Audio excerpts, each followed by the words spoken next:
भव्य सभ्य साचिन कहा। अर्जुन से कहा दोनों हाथों से बाण चलाओ, अर्थात अपनी पूरी कोशिश करो। तो ऐसे ही अपने को स्वभाव सुधारने की पूरी अपनी शक्ति लगानी चाहिए। फिर अपने से पार नहीं पड़ती है तो भगवान को पुकारो, भगवान जरूर सहायता करते।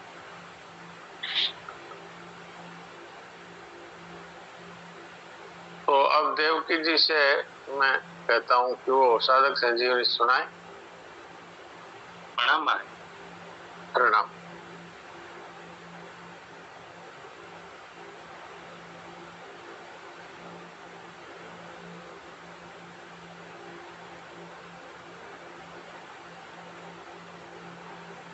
हाँ देवकी जी सुनाइए।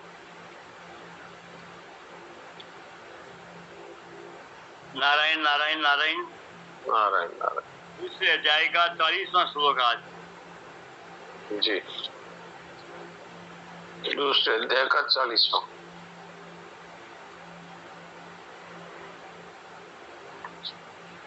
सुनाइए। नेहाभिक्रमनाशोस्ति प्रत्यवायो नैविद्यते स्वल्पमपस्य धर्मस्य त्रायतो महतो भयात्। मनुष्य लोक में इस समबुद्धि रूप धर्म के आरंभ का नाश नहीं होता तथा इसके अनुष्ठान का उल्टा फल भी नहीं होता, और इसका थोड़ा सा भी अनुष्ठान जन्म मरण रूप महान भय से रक्षा कर देता है।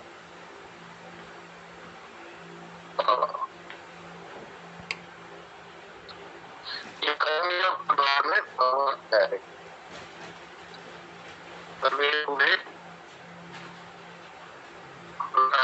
इसको दूरी देते हैं, इसका आरंभ का प्रयास नहीं होता, इसमें जो शुभ कर दिया वो भी नष्ट नहीं होगा, उसको वो उसका उद्धार करके छोड़ेगा। और कर्मयोग है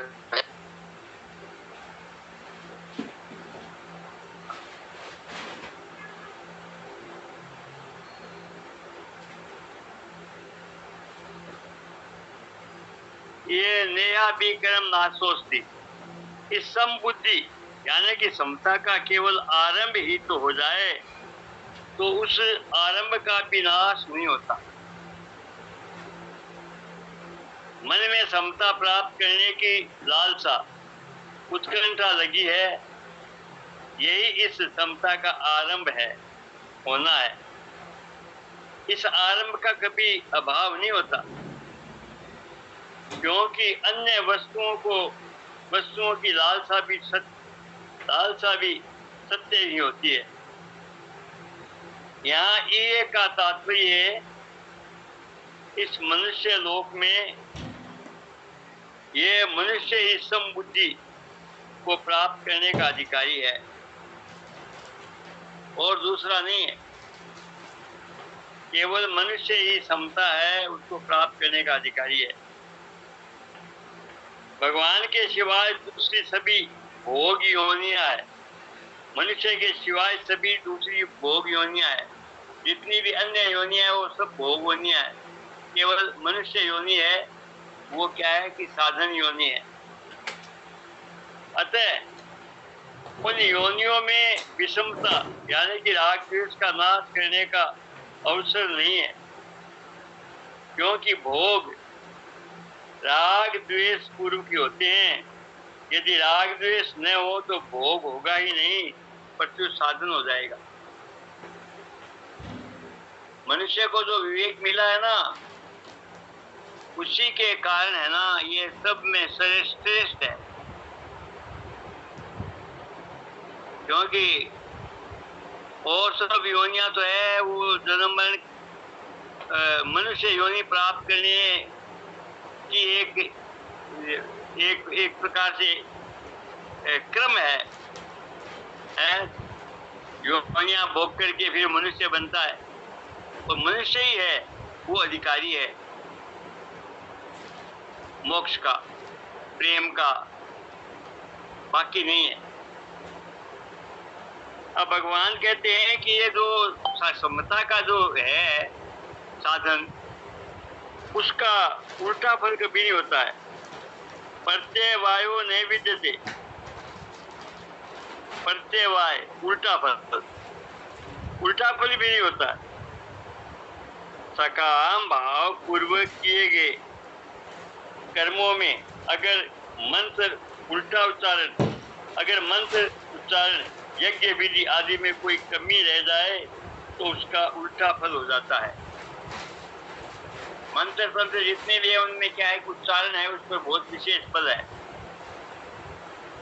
जैसे कोई पुत्र प्राप्ति के लिए पुत्रेष्टि यज्ञ करता है तो उसमें विधि की त्रुटि हो जाने पे पुत्र का होना तो दूर रहा, घर में किसी की मृत्यु हो जाती है। अगर उसमें बोलने में गड़बड़ हो गई तो, अथवा विधि की कमी हो जाने से इतना उल्टा फल न भी हो तो भी पुत्र पूर्ण अंगों के साथ नहीं जन्मता। परंतु इस बुद्धि को नारायण नारायण नारायण, जो मनुष्य इस बुद्धि को अपने अनुष्ठान में लाने का प्रयत्न करता है, का अनुष्ठान का कभी उल्टा फल नहीं होता है, का कभी उल्टा फल नहीं होता है।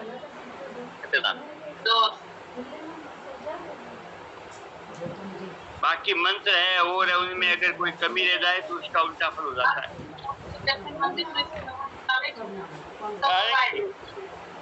उसके अनुष्ठान में फल की इच्छा नहीं होती। जब तक इच्छा रहती है तब तक क्षमता नहीं आती। क्षमता आने का Kalian kau hitam cuat yo, kenapa orang kalian tu pojol ni? पंडित को छुआ दे, पंडित छुआ के तो दिखता है। पंडित क्या करता है? लीलाज जी आप अपना माइक बंद कीजिए कृपया। लीलाज जी अपना माइक बंद कीजिए। जब तक फलेच्छा रहती है तब तक समता नहीं आती। जब तक समता है ना, जब तक सकाम भाव है तब तक समता कैसे आएगी?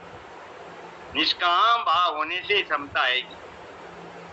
और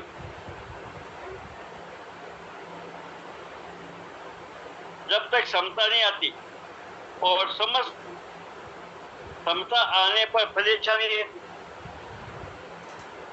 अतः उसके अनुष्ठान का विपरीत फल होता ही नहीं है, होना संभव नहीं है। यानी कि जो ये समता है ना, उससे कोई नुकसान नहीं होता है कभी किसी का, फायदा है फायदा है। ये विपरीत फल क्या होता है? संसार में विषमता का होना ही विपरीत फल है। सांसारिक किसी कार्य में राग होना और किसी कार्य में द्वेष होना ही विषमता है। एक कार्य में राग हो गया, एक कार्य में द्वेष हो गया, अब समता कहाँ से आएगी? शांति नहीं आएगी। इसी विषमता से जन्म मरण का बंधन होता है। ये राग द्वेष के कारण ही जन्म मरण होता है, वरना होता ही नहीं है। समता आने पर जन्म मरण नहीं होता है, वो तो उसकी मुक्ति हो जाती है। परंतु मनुष्य में जब समता आती है तब राग द्वेष नहीं रहती, और राग द्वेष के न रहने से विषमता नहीं रहती, तो फिर उसका विपरीत फल होने का कोई कारण ही नहीं है। तो समता का विपरीत फल कभी होता ही नहीं है। समता नहीं होती है तभी राग द्वेष आता, वरना आता नहीं है। अब आगे कहते हैं स्वल्पमपश्य धर्म से त्रायतो मैं तो बयात। इस समबुद्धि रूप धर्म का थोड़ा सा भी अनुष्ठान हो जाए, थोड़ा सा भी समबुद्धि रूप धर्म का थोड़ा सा भी अनुष्ठान हो जाए, थोड़ा सा, समता जीवन में आचरण में आ जाए तो ये जन्म मरण रूप महान भय से रक्षा कर लेता है। फिर आगे जन्म मरण होता ही नहीं है। जैसे सकाम कर्म फल देकर नष्ट हो जाते हैं, ऐसे ये समता धन संपत्ति आदि कोई फल देकर नष्ट नहीं होती। इसका फल नाशवान या धन संपत्ति आदि की प्राप्ति नहीं होता है। साधक के अंतःकरण में अनुकूल प्रतिकूल वस्तु, व्यक्ति, घटना, परिस्थिति आदि में जितनी क्षमता आ जाती है उतनी क्षमता अटल हो जाती है। जहाँ क्षमता आ गई वहाँ सब काम ठीक हो गया। इस क्षमता का किसी भी काल में नाश नहीं हो सकता, क्योंकि क्षमता आने के बाद में ना वो काल का जो क्षेत्र है उससे ऊपर उठ जाता है। वो भूतकाल, वर्तमान काल, भविष्य काल तीनों से ऊपर उठ जाता है। उसको मतलब ही नहीं है फिर, यानी कि वो जीवन मुक्त हो जाता है क्षमता आती। इस क्षमता का किसी भी काल में नाश नहीं हो सकता। जैसे योग भ्रष्ट की साधन अवस्था में जितनी क्षमता आ जाती है, जितनी साधन सामग्री हो जाती है, उसका स्वर्ग आदि ऊंचे लोकों में बहुत वर्षों तक सुख भोगने पर और मृत्यु लोक में श्रीमानों के घर में भोगने पर विनाश नहीं होता। गीता का 6वां अध्याय का 41वां श्लोक, 34वां श्लोक, 44वां श्लोक, 41वां और 44वां श्लोक। ये समता साधन सामग्री कभी किंचित मात्र भी खर्च नहीं होती। समत्वम योग उच्यते, स्वामी जी ने कहा है ना दूसरे अध्याय में, समता ही है ना वो योग है।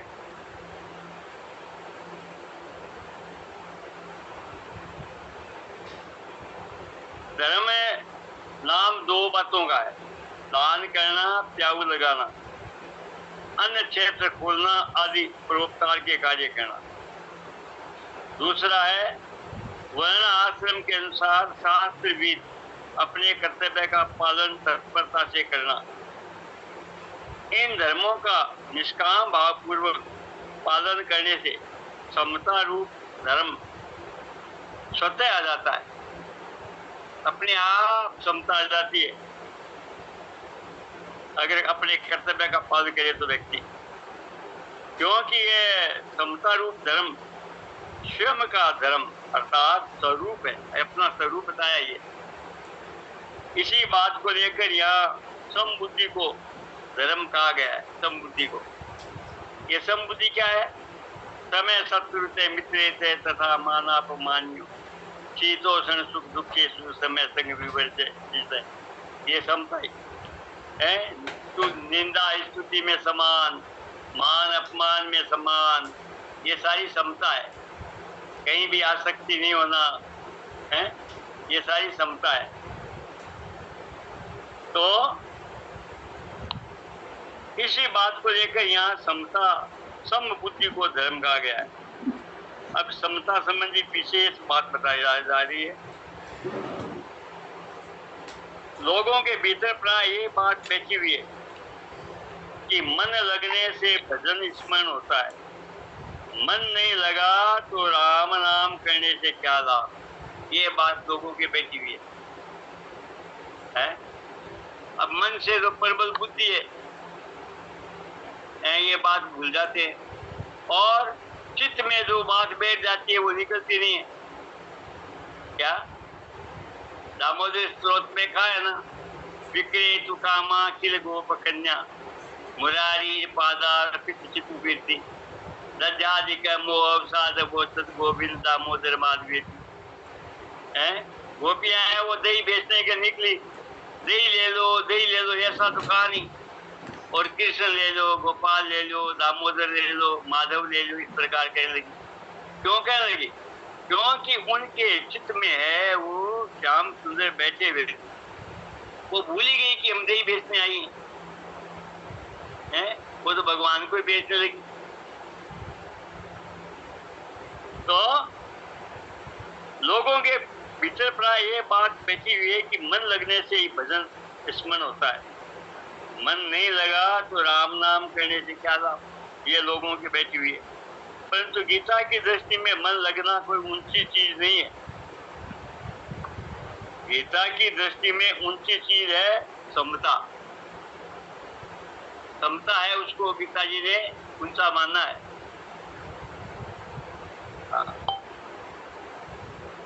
ये भी कहा ना, आत्म संयम योग है 17 अध्याय, उसमें यही बात है कि किसी भी साधन से अंतःकरण में समता आनी चाहिए। किसी भी साधन से अंतःकरण में समता आनी चाहिए, क्योंकि समता है बिना मनुष्य सर्वथा निर्विकार नहीं हो सकता। समता आने से ही वो निर्विकार होगा, वरना निर्विकारता आएगी नहीं। निर्विकारता नहीं आएगी, असंगता भी नहीं आएगी, फंसा रहेगा वो है। जो ही असंगता निर्विकारता ये जो अपना स्वरूप है ये आई और अपने आप मोक्ष के अधिकारी होगी, मोक्ष की प्राप्ति होगी, यानी कि दुख की नारायण नारायण नारायण। मेरा ये कनेक्शन इंटरनेट का चला गया था। अभी आप कौन सा पेज पढ़ रहे हैं? हाँ, अभी क्या है, क्या कौन सा पढ़ रहे हैं आप? बात कर रही है 40। हाँ, उसमें कौन सा पैरा है? 40वें श्लोक में 120 पेज पर दूसरा पैराग्राफ, समता संबंधी विशेष बात। अच्छा, समता दो तरह की होती है, यहाँ से पढ़ रहे हैं क्या? ये ऊपर दिखा ना, पहला पैराग्राफ है, वो नाम 2 सी बातों का है। दान करना, प्याऊ लगाना, अन्न क्षेत्र खोलना,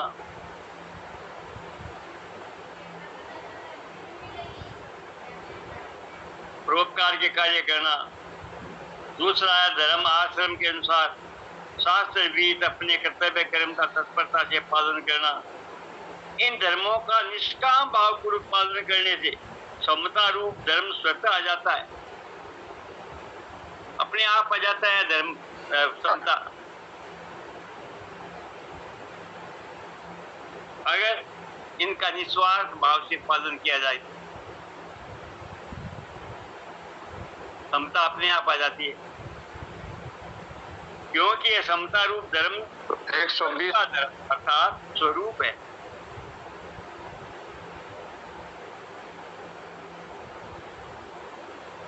एक 120वें पेज में कौन सा पैरा पढ़ रहे हैं आप? ये 120 पेज पर है, वो समता संबंधी विशेष बात है ना, इसके बारे में बात हो रही है। तो ये 40वां श्लोक अभी करना सोचती थी, ये तो मैंने देख लिया। समता संबंधी विशेष बात, इसमें पढ़ रहे हैं आप? उसके ऊपर वाला पढ़ा था मैंने भी। धर्म का नाम, धर्म नाम दो बातों का है।